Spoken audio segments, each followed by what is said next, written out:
In the following video, I'll be sharing insights and testimonies relating to conquering diabetes. Among other things, I'll be sharing the concept of eating to the meter and why that is so effective at driving your blood glucose down into the normal range. You'll also hear about a very unusual doctor who gave her patient the perfect advice for beating diabetes.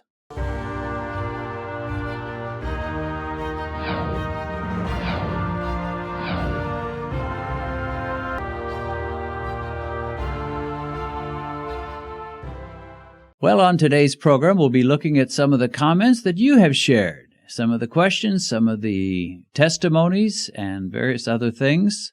We'll start with this from a lady who says, I used to work in the cardiac cath lab. I can't tell you how many patients came in who had heart disease. There were more than I expected who would say post-procedure, how can I have heart disease? I'm a vegetarian. And sadly, there are some vegetarians who just suppose it makes them invulnerable. If they don't eat meat, they can't get heart disease, they can't get diabetes. Here's another example of that. A different comment, but this person says, on January 17th of this year, I went to the hospital for full blood work. I was shocked to learn after being a vegetarian for 25 years that my fasting blood glucose levels came back at 118. Edging very close to diabetes, not quite there, according to the American standards. This person says, I thought to myself, I told many of my friends, how can this be? I eat extremely healthy. I've been a vegetarian more than half of my life. I just didn't understand it. How could I be on my way to diabetes? Well, after watching this channel, they say, and Sten Ekberg, I learned that even very healthy and nutritious foods were not necessarily healthy for me. Whole wheat, pasta, hummus, lentils, or hummus. I immediately went on a super low-carb diet. I didn't mess around. I changed the way I ate. I made a decision. I'm not going to go out like this, a diabetic. I like that. I said to myself, I'm not going out this way, not as a diabetic. Well, 2 months later, I regularly test in the 90s. I even had one day at 89. I also want to mention I was not overweight. I was surprised to learn that 20% of diabetics are skinny. Well, you know, sometimes people use a particular diet, sometimes vegan, sometimes vegetarian, sometimes some other diet, and they think that that diet makes them invulnerable to heart disease, to diabetes, and so forth. But if you're eating high carb and you're eating too much, you are asking for trouble. Some people say, well, yeah, but that animal fat, that gets into your cells. Any fat is going to get into your cells. If you eat too much corn, you're going to get cells loaded with fat, and you're going to have a chance of being diabetic. And you can be overweight. Being a vegetarian does not mean you can't be overweight. So, don't think that a vegetarian diet or a vegan diet or pretty much any diet that has a lot of carbs to it is like wearing a T-shirt that says untouchable, invulnerable. I can't be touched by diabetes. I can't be touched by heart disease. We hear testimonies all the time of people that were and had to go to the low carb. So whether it's, whatever your diet, low carb is best. All right, well, this person says, thanks, dear sir, and God's blessings for helping people to prevent diabetes. 2 months earlier, I saw your programs. I followed your advice to enter the correct path by the blessings of God. Thanks again and again. Today, he says, I'm in lockdown in Saudi Arabia due to the coronavirus and very happy about your guide for protecting my life along with low-carb and high-fat foods for diabetic. 15 years medication, have stopped within 2 months. I'm under control with diabetes and high blood pressure now. I'm steady and in good health. Isn't that awesome? I just love it. And this is one of our Saudi Arabian friends. And, that just seems like so far away from Texas, where I am. And yet they're being helped and blessed. They're in lockdown somewhere in Saudi Arabia, as I read this, I suppose. But they've got their diabetes under control, they've got their blood pressure under control, and they're happy. And that's a good thing to be happy about. So congratulations, my friend. We're happy for you. And one of the things I love so much is just the international aspect of this diabetes ministry. I call it a ministry. And the fact that it's touching people all over the world. Well, here's a lady with, it sounds like she's got kind of a critical comment. I don't know if she meant it to be that way. It kind of sounds that way. She says, "Are you still diabetic? If you eat a donut, will not your blood sugar go over the normal range?" Yeah, most likely so. But guess what? That's not just me, and that's not even just diabetics. You know, I've tested not only myself a lot, but I try to try to bring in anybody I can, you know, just to do blood tests, blood sugar tests, and see where they stand. And I've been surprised by some non-diabetics who see their blood sugar shoot way up after eating donuts and soda or things that are high in carb. So if you want to say, well, you're a diabetic, your blood sugar can go high. Well, yeah, me and pretty much the rest of the world who's over the age of about 40, almost anybody's blood sugar is going to go above the normal range. I mean, the normal range technically is about up to 120, maybe 130 max. So you could get almost anybody above that by giving them a donut and a Coca-Cola, donut to eat and a Coke to drink. And that would definitely include me. So yes, I can get my numbers high if I want to. I don't want to, and I'll only do it for YouTube. But yes, they will go high. But guess what, folks? That is not the goal of life, is to be able to eat a donut and drink a Coke and have low blood sugar. I mean, there's a lot of worthy goals for your life. To be of service to your fellow man, to encourage people, to be useful in the hands of God. There are many wonderful goals we can have. But to be able to eat a donut or a couple of donuts or a donut and drink a Coke and still keep your blood sugar low, that's hardly a worthy goal. I mean, donuts are poison.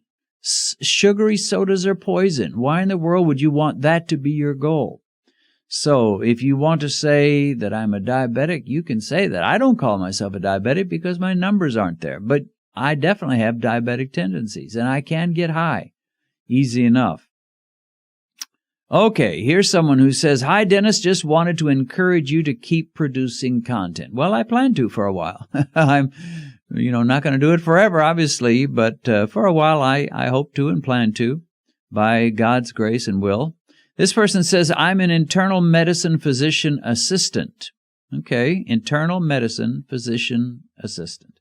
"At this point, I always point my diabetic patients to your videos. They hear it from me for a few minutes, but they can watch hours of your content over and over to truly get it."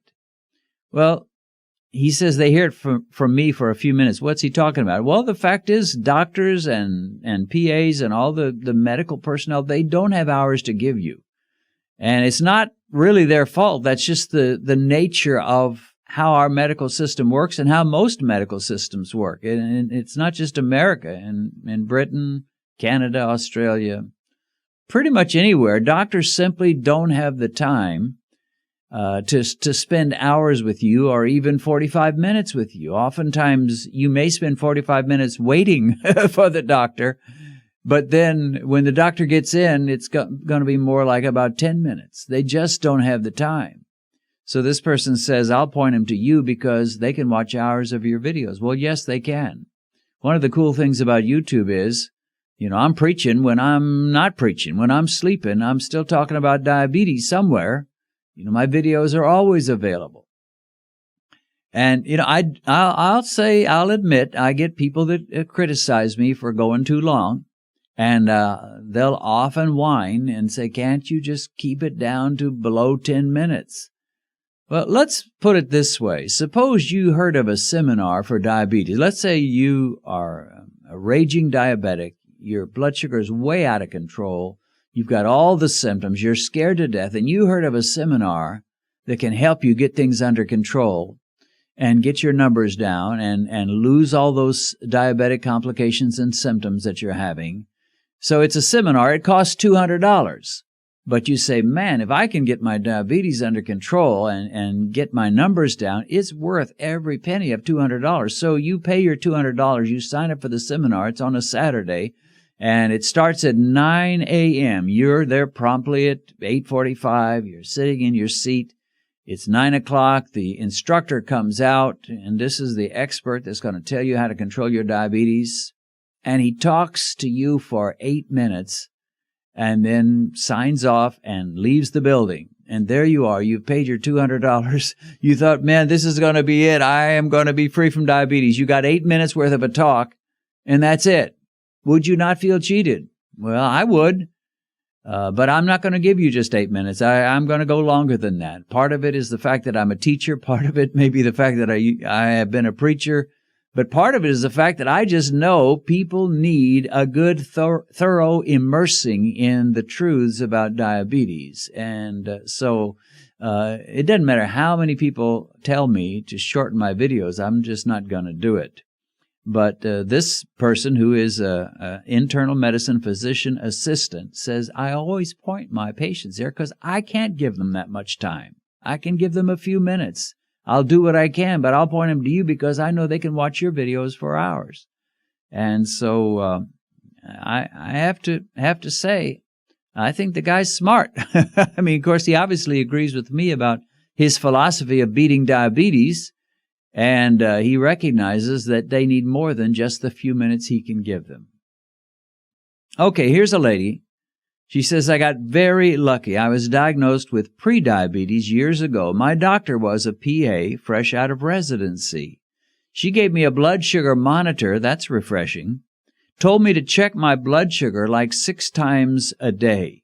If something made it rise, I didn't need to ever eat that again. I hated checking my blood sugar so often, but I did what she said. When I went back a few months later, my blood sugar was normal. I wish every diabetic found a doctor like her. Wow! Can you believe it? Here is a doctor, a PA, who gives their patient a blood sugar meter and says, test yourself after every meal, and if a food drives it too high, don't eat that ever again. If it keeps it in a decent range, then enjoy it. Feel free to eat it.